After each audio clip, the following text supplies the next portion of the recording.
Hey everybody, what it do? And welcome back to another vid from your boy Joe Van over here. Today this one's just a loosey-goosey one. I want to share with you guys two interesting things that I watched / discovered in 2023. So when it comes to science, there's obviously like an impossibly large library of knowledge to be understood about things, but generally people have at least a cursory grasp of the basics, and then it's just up to learning like the details of how something works, right? However, every so often, there is something genuinely new that comes out, or at least like that I discover, and I found two things that I want to share with you guys, so without any further ado, let's jump into it. So the first one here is from SciShow with your boy Hank Green. This is him coming back from his cancer battle, looking beautiful. And this video is called "The Weight of Nothing Could Mean Everything to Physics." So me trying to describe what this is, I'm gonna absolutely butcher it, but I'll try my best. And I'm just gonna start with the description in the video here.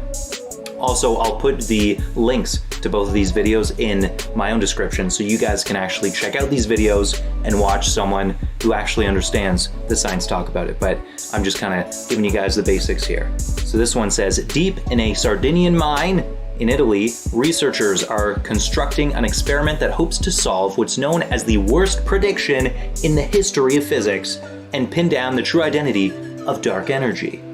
And so the basic concept is that the universe is expanding, but generally what we know about energy is that energy cannot be created or destroyed, it can only transform.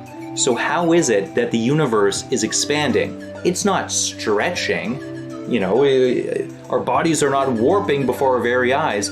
It is expanding. Newness is being created by the borders, right? And something like that should be impossible.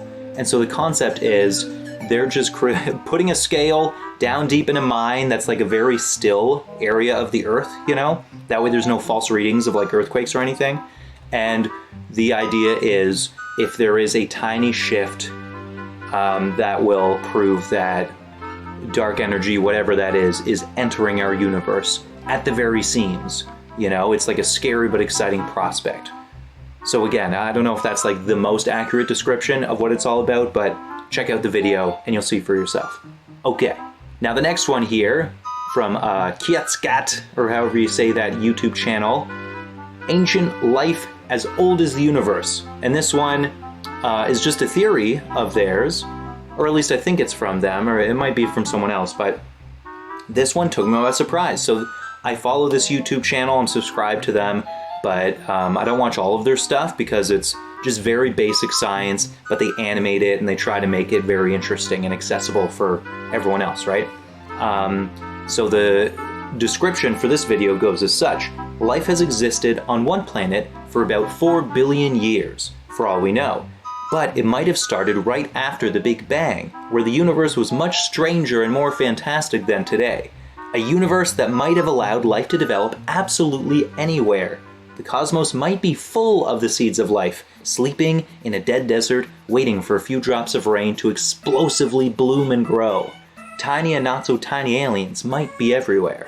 And the concept with this one, as they describe it, is this idea that it's still abiogenesis as like the creation of life, but rather than it happening on Earth, it's the meteorite theory, but played out in this idea that right after the Big Bang, there was like this Goldilocks zone of opportunity where space itself was kind of warm. It wasn't too hot or too cold.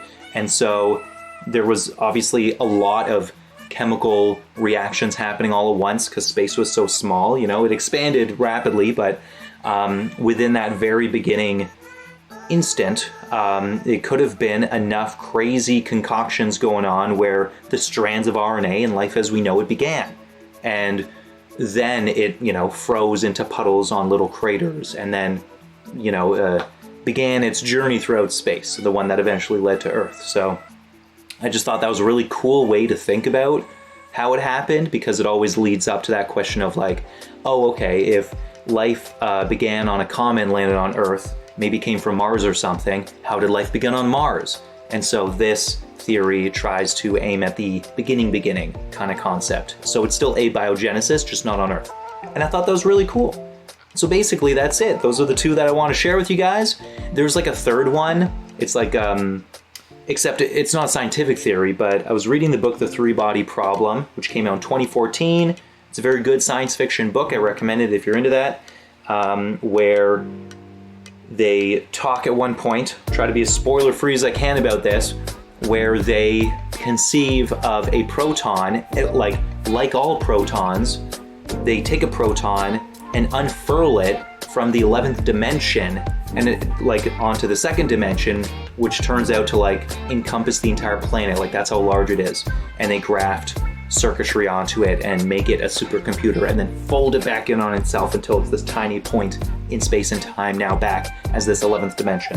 And I just thought that concept was really neat because I'd never thought of that before, where I was like, I understand the concept of 4th spatial dimension being something like a tesseract, which is this shape that is made of 6 cubes on either side, but all within the same space. But now try to expand that to 11 dimensions, right? It's mind-boggling, but it's still an exciting prospect. And so that book kind of hit that in a way that I never thought before. So either way, there you go. There's some stuff that I learned this year that I want to share with you guys. I hope you guys enjoyed. And until next time, ciao for now. Peace.